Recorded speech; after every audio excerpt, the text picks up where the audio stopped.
అరే మనం ఇట్లా ఎంవిపి వీడియోస్ అని చెప్పి, మైండ్ సెట్ అని చెప్పి చాలా అట్లా చేసినాం గదా! అసలేంది అసలు ఎంవిపి మైండ్ సెట్ అనేది ఏంది? నేను ఫాలో అవ్వాలా? నువ్వు ఫాలో అయితున్నావా? అసలేమొస్తది? నాకు అర్థమైతలేదు. ఎంవిపి మైండ్ సెట్ అంటే ఏం లేదురా. అంటే మనం మన పీక్ రీచ్ అవ్వడానికి మన మైండ్ సెట్ కావాలి కదా. మన డైలీ 1% బెటర్ చేయడానికి మనకు ఒక మైండ్ సెట్ తయారు చేసుకోవాలి కదా. దాన్నే నేను ఎంవిపి మైండ్ సెట్ అంటున్నా. ఇక్కడ 3 పిల్లర్స్ లాగా పెట్టుకున్నా. నాకు ఈ ఎంవిపి మైండ్ సెట్ బిల్డ్ చేసుకోవడానికి నాకు కావాల్సింది డిసిప్లిన్, డెడికేషన్, డిటర్మినేషన్, అంతే. ఈ 3 ఆస్పెక్ట్స్ని నేను స్ట్రాంగ్గా బిల్డ్ చేసుకుంటా. డే బై డే కొంచెం కొంచెం ఏదో కొత్త కొత్త స్కిల్స్ నేర్చుకుంటా. మనకు ఉన్న స్కిల్స్లా కన్సిస్టెంట్గా అప్స్కిల్ అవ్వడానికి ప్రయత్నం చేసుకుంటా. ఈ మైండ్ సెట్ ఏదైతే ఉందో దీన్నే ఎంవిపి మైండ్ సెట్ అంటున్నా. ఇంకొక ముక్క చెప్పాలంటే కొన్ని గోల్స్ పెట్టుకున్నా బాయ్.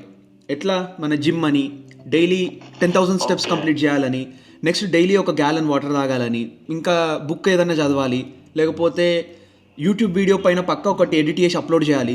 సో ఇట్లా ఒక 7-8 టాస్కులు పెట్టుకున్నా. ఈ టాస్క్లను కంప్లీట్ చేయడానికి నా మైండ్ సెట్ ఏదైతే రోజు కన్సిస్టెంట్గా తయారు చేసుకొని అట్లా స్ట్రాంగ్ ఉంచుతానో దాన్ని ఎంవిపి మైండ్ సెట్ అనొచ్చు. ఓకే, మనం ఫాలో అవుతావా?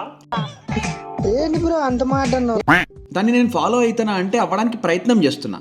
టోటల్ ఇప్పుడు 100 రోజులలో నాకు తెలిసి దగ్గర దగ్గర 70 to 75 డేస్ అయితే నేను కొంచెం దానికి నా ప్లాన్ ఏదైతే ఉందో దానికి స్టిక్ అవ్వడానికి చాలా ప్రయత్నం చేసిన.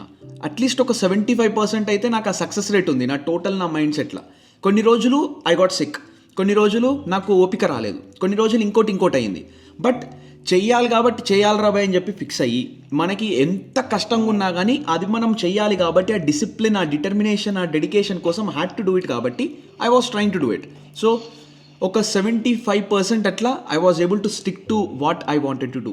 So I think it is a success. At least ఆ 100 డేస్లో 75% is a good rate. Okay. And we are going to start MVP mindset videos again.